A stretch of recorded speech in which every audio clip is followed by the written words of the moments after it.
I abandoned my sick mother for my dreams, but why does every victory feel empty? The trophy on my shelf glitters, heavy and cold, a beautiful lie I paid for with my soul. I'm Ethan, 30 now, and the peak of my career is nothing but a hollow echo because the one person who should be here, celebrating with me, is gone, and it's entirely my fault. The applause is deafening, the validation absolute, but the only sound I truly hear is the silence of the empty chair in a hospital room 5 years ago, the chair I refused to sit in until the end. 5 years ago, my world was contained entirely within a small, 2-bedroom apartment. I was 25, an aspiring sculptor, working the graveyard shift at a hotel to cover bills, and I was the sole caregiver for my mother, Eleanor, 65. Her illness was cruel and relentless, a degenerative neurological condition that was slowly, methodically, stealing her independence, her memories, and eventually, her very self. Our life had become a sterile, suffocating routine. It was a constant cycle of managing medication schedules, coordinating physical therapy, enduring the exhausting physical labor of lifting and assisting, and trying to decipher the increasing confusion in her eyes. I had to quit the 2 part-time jobs I loved and take the hotel shift because the salary was just enough to cover the mounting medical costs, and the hours allowed me to care for her during the day. My studio space, the corner of the living room I had claimed for my plaster and clay, had been dismantled, replaced by mobility aids and medical equipment. My dreams felt like dust, settling under the weight of responsibility. Eleanor was a woman of quiet, immense dignity. Even as her body failed her, her spirit remained sharp. She never complained about the pain, she only apologized for the burden she placed on me. Her gaze, warm and profoundly sad, was a constant, unspoken plea, a plea not for help, but for me to stay. She knew what I was sacrificing. She had always been my greatest champion, the one who saw the potential in my messy, unconventional art. But now, she was simply the patient, and I was simply the nurse. My resentment grew, a toxic, slow-acting poison. It wasn't aimed at her, not truly, but at the situation. I felt trapped, watching my potential, my youth, my talent, my one shot at greatness, evaporate, consumed by the needs of a sickroom. I would stand in the bathroom, staring at my reflection, seeing the exhaustion carved into my face, and feel a surge of panic. Was this it? Was this my whole life? A life deferred until it was too late? I knew I loved her, fiercely and totally, but that love was being worn down daily by the crushing reality of constant care. Then, the email arrived. It was confirmation of my acceptance into the prestige fellowship at the New York Institute of Arts. It was the holy grail for sculptors, a fully funded, 2-year residency with guaranteed studio space, materials allowance, mentorship from globally renowned artists, and, crucially, a clear path to major gallery representation. It was the key to my future, a complete and total escape hatch. The fellowship started in 6 weeks. 6 weeks to append the life that had been so rigidly set in stone. The logic I constructed was brilliant in its cold, precise cruelty. I told myself that the $60,000 annual stipend, an unimaginable sum compared to my hotel wages, could pay for a team of professional, 24/7 home health aides. I rationalized that Eleanor would be better off with trained medical staff than with my exhausted, amateur care. I was not abandoning her, I was financially elevating her care.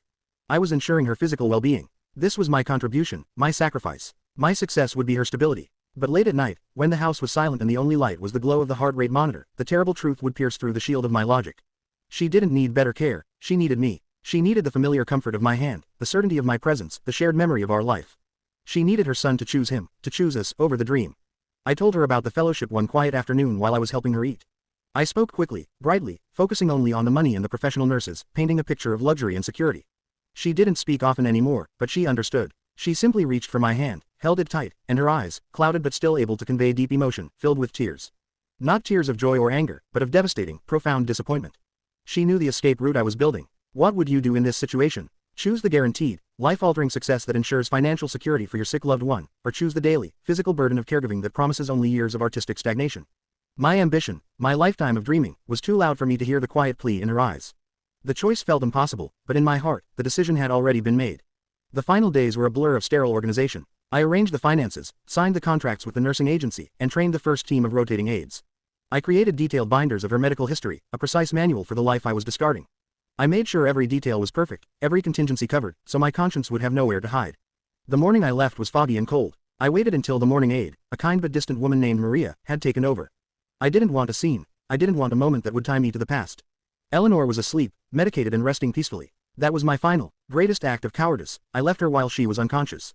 I couldn't bear to see her waking eyes, couldn't bear the silent question that would shatter my resolve.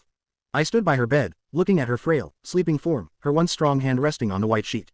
I leaned down and whispered a rushed, selfish promise, "I'll visit soon. I'll send money. I'm doing this for us." It was a final, desperate lie to the empty room. I kissed her forehead, a dry, quick, professional kiss, picked up my single suitcase and the portfolio of my art, and walked out the door. I didn't look back. The moment the cab pulled away from the curb, I felt two things simultaneously: a massive, lung-collapsing weight lifted from my chest, and a cold, empty terror blooming in my stomach. The terror won. I was free, but the cost of that freedom was the one person whose absolute faith had defined my entire existence. The physical distance between me and the apartment grew with every mile, but the emotional chasm within me widened infinitely. New York was exactly the fever dream I had imagined. It was a chaotic, brilliant, relentless rush of creativity and opportunity. The fellowship was everything I had signed up for. My talent, previously stifled by exhaustion and responsibility, exploded. I threw myself into my art, working 18 hours a day, using the manic energy of my guild as fuel. My sculptures, which had once been intimate and fragile, became huge, imposing, and emotionally violent, expressions of my interior chaos. My work was celebrated immediately. Critics called my pieces visceral, raw, and unflinchingly honest.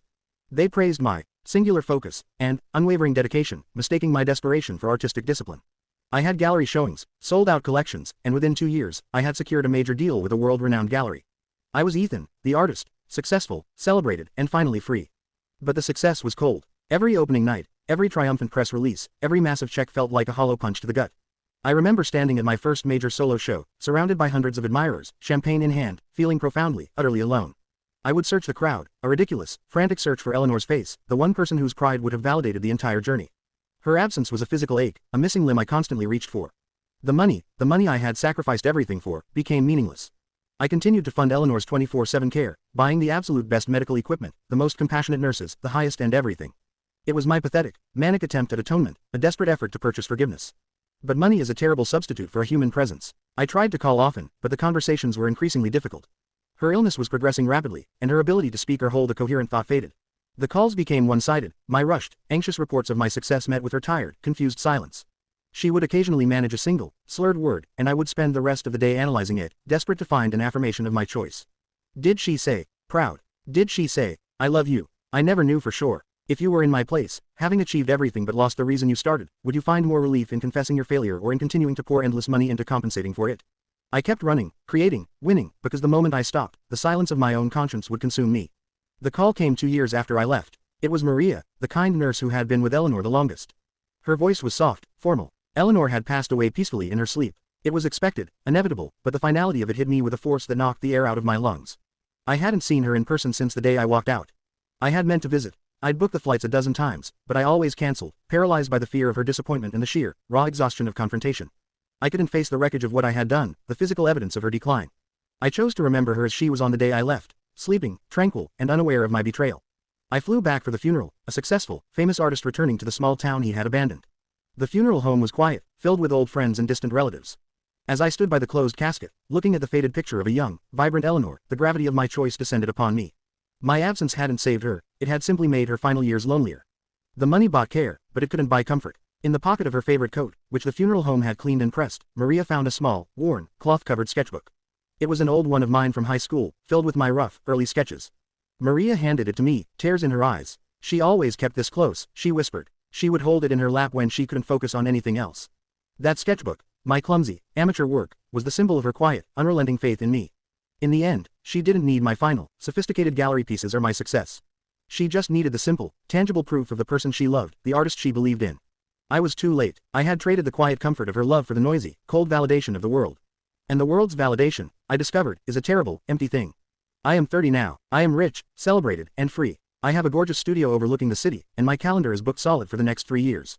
Yet, every single victory feels like a hollow sham. The quiet moments are the worst. When I finally finish a new sculpture, and the lights are dimmed, I look at the completed piece, and all I can see is the silent judgment of an empty room. My art is technically flawless, but it lacks the soul, the messy, beautiful human truth that Eleanor's presence had always provided. I try to put the emptiness into my work, to sculpt the weight of my guilt, but the pieces always come out cold and overly aggressive, a beautiful lie, just like my life. I am eternally haunted by the simple, unbearable knowledge that I made the wrong choice, and there is no way back. I survived, yes, I built the future I dreamed of. But I stand here, realizing that the ambition that saved my career also murdered my peace.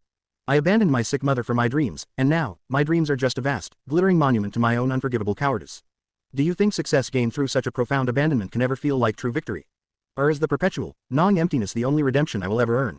If this raw emotional story of ambition, betrayal, and the corrosive nature of guilt resonated with you, please hit the like button, share this profound narrative, and subscribe to follow my haunted journey.